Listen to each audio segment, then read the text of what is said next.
The main focus of our presentation will be around a project that we were funded to deliver by the Australian Flexible Learning Framework. It was a 3-year project, and it was a partnership approach to establish a learning culture shift for the sector, and particularly in and around the e-learning area, where the sector, as you would know, has just started in some areas to pick up on e-learning as an approach. And it's also looking at how we could use the collaborative approach to really engender change. And that's not just in our own state, down Mexico. We've worked with New South Wales and we've worked with Queensland. So some of the possibilities may carry through into the future, we hope.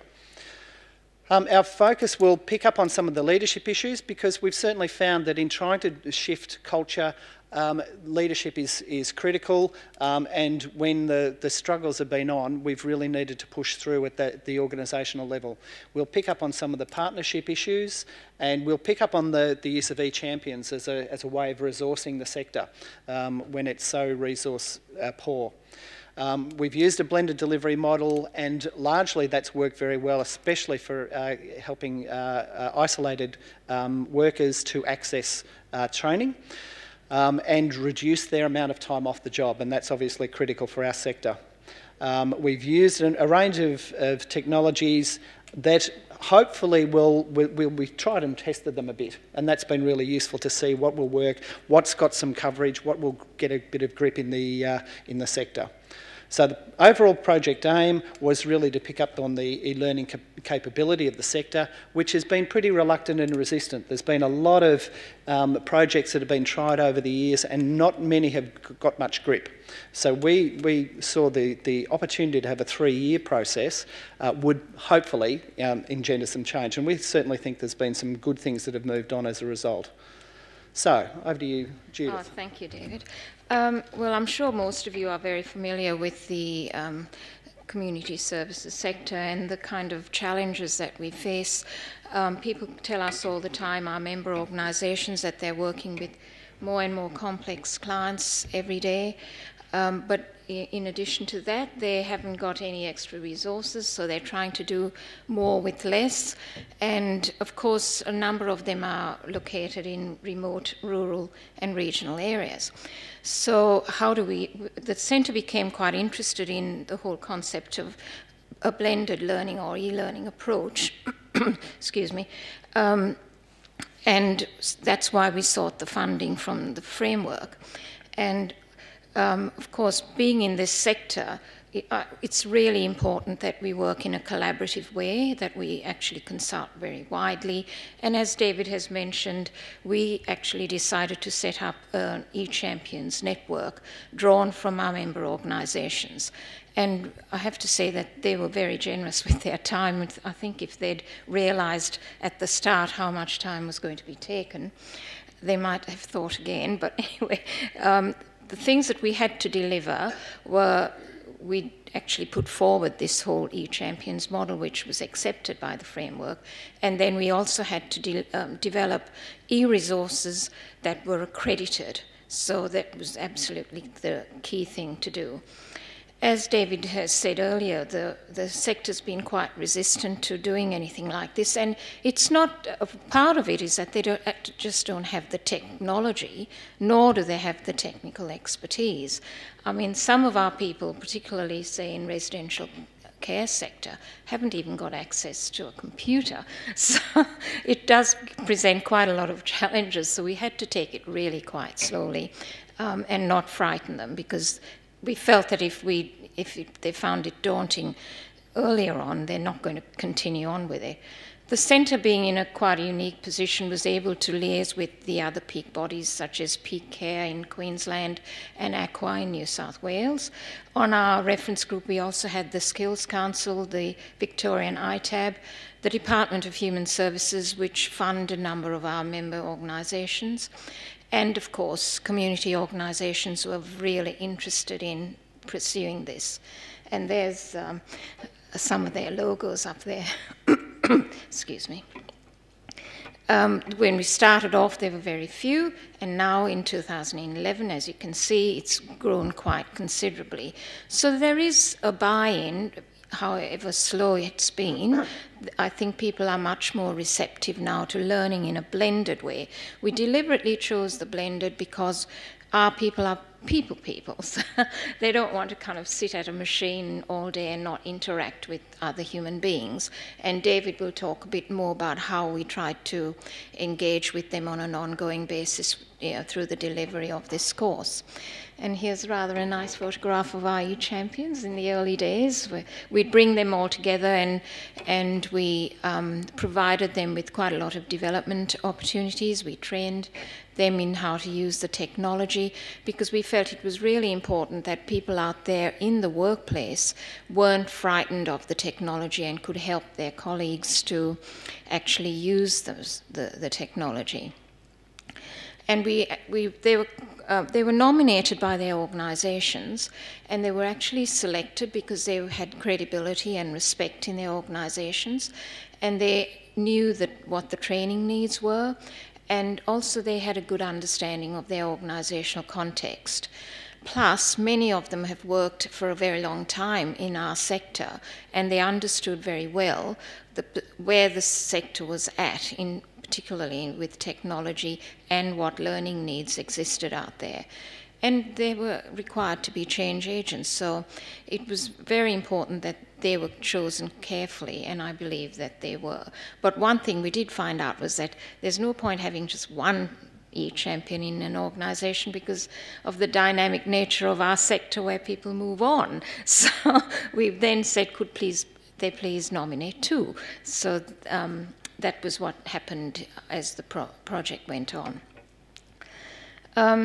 As you can see there from those photographs, we ran quite a lot of sessions, and I have to thank Linda, who's been marvellous in helping people without very much knowledge to come up to speed on how to use the technology, and she demonstrated a great deal of patience with all of us, myself included. We can see there at the forefront Carrie Marshall. She was supposed to be here today, but unfortunately she's at another conference. But she's one of those fabulous people who's gone through the whole journey with us. She came on as an e-champion. She then participated in the reference group as well. Then she started out doing some instructional design for us, working with Swinburne, and then she also delivers the program. So she's gone through the whole journey with us, and we're really very appreciative of having had her commitment to this for over the 3-year period, which is quite a considerable one because she's extremely busy. She works for Salvation Army Westcare, and she's one of their key trainers, so she does an awful lot of training in her day-to-day job as well. I think we're going to have a little video from Carrie, where she'll talk about what she thinks about it. Carrie, I believe you're actually going to be going up to New South Wales, to Sydney, to start delivering. Can you tell us which unit you're going to be doing there? We're going to be delivering the supervision training so we're going to deliver it here in Melbourne on a Monday, fly up on Tuesday, deliver it on Wednesday, so that on the following Monday they can all be participating in the Illuminate session. So that means we're going to then, this is the first time really that we're being able to embed it into interstate training, which is really exciting. Once we do the supervision training and iron out any issues that we might have, but I'm hoping we're not going to have too many, we'll be able to then look at other subjects that we can actually deliver with this blended method. So it's very exciting, it's fantastic.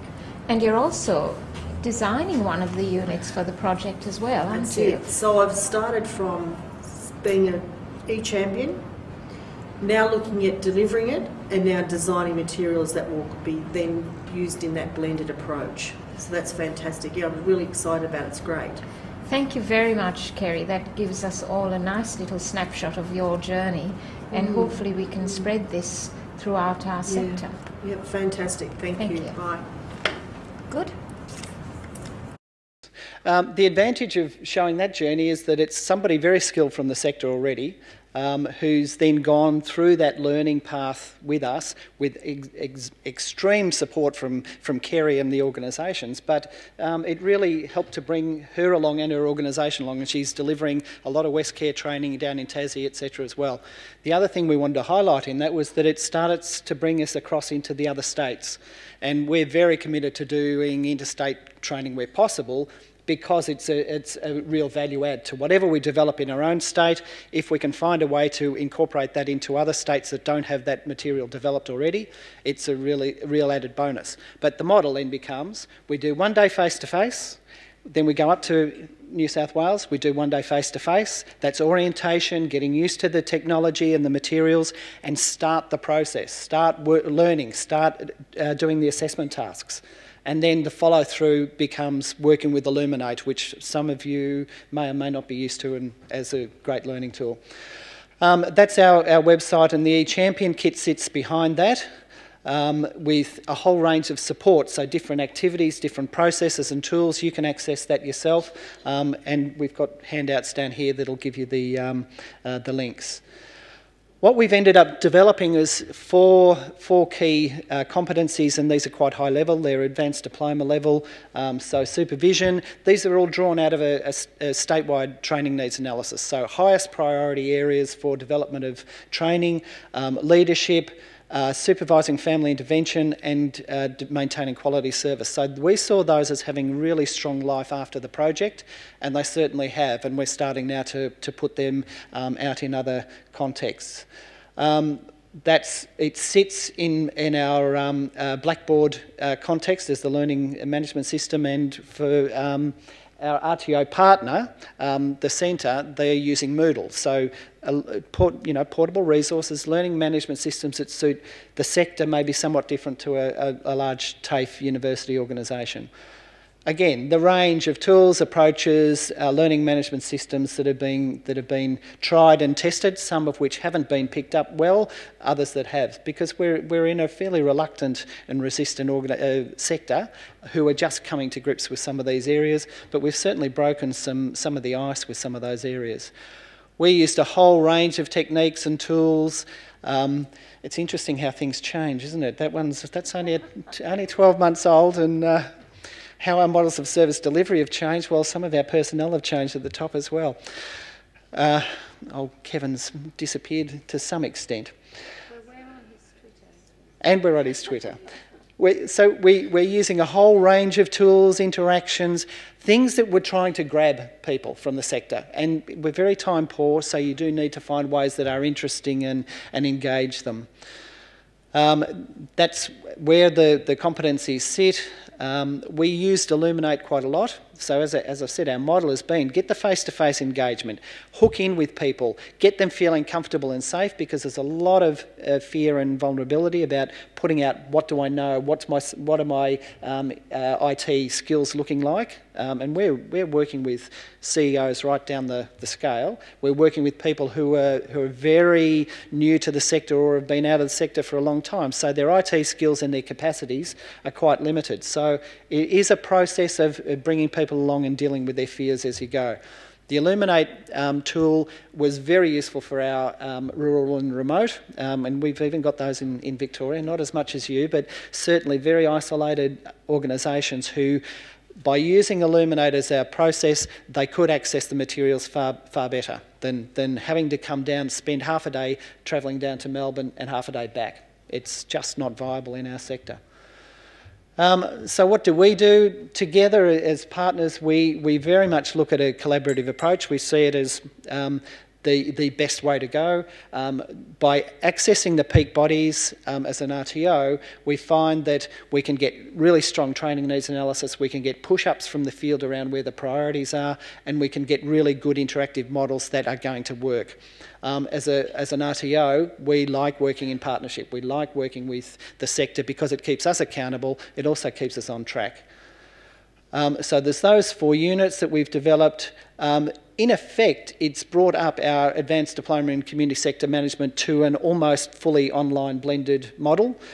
We run all of those units across our range of offerings in a whole lot of different ways. So while our e-learning people have developed their skills through projects, they've also incorporated that and embedded it in the practice in the organisation, and have supported the centre and the other e-champions to develop their skills as well. So there's a whole lot of offshoots that are coming as a result of this. So overall, the project delivered and where we're at the moment, that the collaborative approach really strengthened up a reference group and e-champion network so that there's some capacity out there in the sector that'll carry through. There's been a strong training focus for the e-champions area. We've trialled a lot of supported blended learning approaches. Our needs analysis can carry through now, and we're in a position where we can promote that elsewhere. The process of mapping competencies against e-resources is quite complicated in a lot of ways, and that's stretched our skills and built our knowledge base. It's also been very strongly evaluated sitting in the AFLF framework. It means that we have very strong benchmarking data that shows how things have increased, and the take-up of e-learning has been quite dramatic in a number of organisations, not just through use of learning materials, but also building their use of Illuminate, etc., for conferencing, for, it's just broken the ice on a whole lot of those things. And our learning. So back to you, Judith. Oh, thank you. Well, one of the things that we learnt on this project is everyone has to keep a sense of humour going, because otherwise we would have probably fallen by the wayside. Thank goodness we've all developed patience on both sides of this partnership. So really, it wasn't all that straightforward, and the path was a bit rocky, but not that the partners themselves had that issue, but we didn't have much infrastructure ourselves at the centre, so we were quite dependent on Swinburne, and of course they've got other requirements on their time as well, and they actually did very generously provide us with access to their expertise and technology. And really we need to make sure that we're keeping in mind the needs of our sector, so that whatever units we select had to be relevant to them. And I think by doing the training needs analysis, that actually has happened. And as we said earlier, just taking it slowly, not trying to rush everyone through, and really having lots of meetings to make sure that we all knew where we were going. We had a project team that met very regularly, and then we would have the reference group meetings where we would engage with the sector on what we were doing. We didn't have a whole lot of money for this project, and those constraints actually kept us very focused. And we did learn that if we didn't actually provide real support and training to people who are our e-champions, it just wouldn't have any traction in the organisation. So a lot of effort was put into working with our e-champions, and hopefully that helped to overcome their fears. And now we are offering those 4 units on our annual training calendar, and we're working on that with Swinburne. So in terms of that, I feel that we've actually managed to provide something that's real to our sector and get them used to learning in that blended way.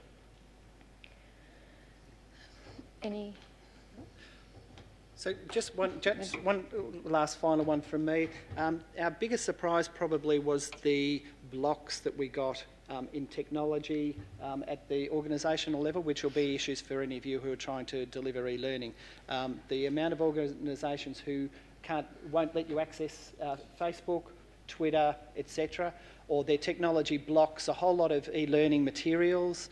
There's been quite a lot that we've had to work with on that to help with our technical people working with their technical people to unblock and open the doors. So big challenge for the sector when it's got some of those constraints for privacy, etc. But great project, loved working together, and we're really continuing to work together in the future as well. So thank you for your time. We've got some handouts if you'd like them.